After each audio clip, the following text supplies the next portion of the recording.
weather team you can trust. Here's Chief Meteorologist Eric Snyder. And the good news for a lot of those folks tonight, and in reality, to be fair, a foot of snow in that part of the world is pretty par for the course and certainly not unusual now that we are in the heart of winter. Those bands are now in the process of moving around, and I think the overall expectation of very heavy snow moving forward is really not the case at this point. In fact, temperatures tonight are gradually in the process of warming up as we start moving forward.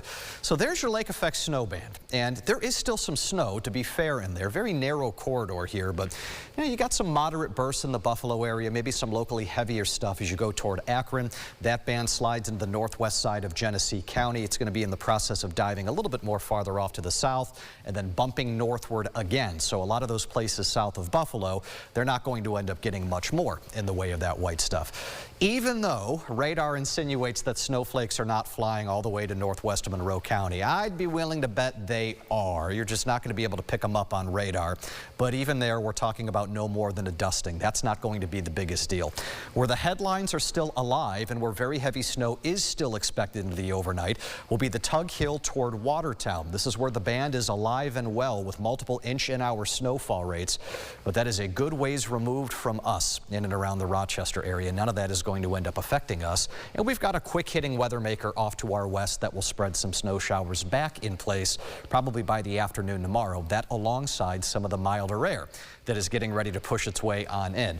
By daybreak tomorrow morning, you see we've gained a few degrees already, and we're doing that because the air mass is warming on the heels of southerly flow. With that southerly wind is a bit more moisture, so you've got some light snow that'll be flying around into the afternoon. I don't expect that to be a significant affair. It shouldn't be problematic in terms of travel.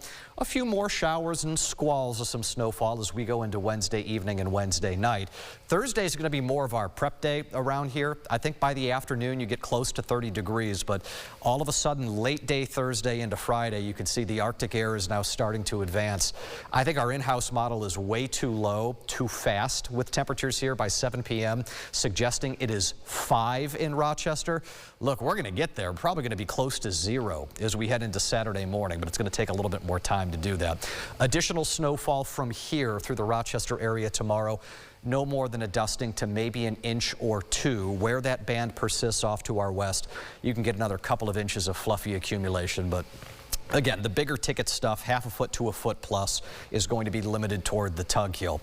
Here comes the Arctic air, and the core of this is impressive, even for this time of year. That bitterly cold gets ready to sag on in into Friday. It's going to linger through the weekend and early next week. The worst of this is probably going to be late Friday into Saturday. By Saturday morning, with that in mind, we could be talking about temperatures in Rochester down to 1 below 0.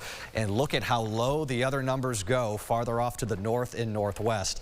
8-day forecast as we start moving forward. We're going to go with an 8 for a high on Saturday, 1 below Saturday night. Temperatures rebounding, I guess, into the teens for Sunday, Monday, Tuesday, and Wednesday.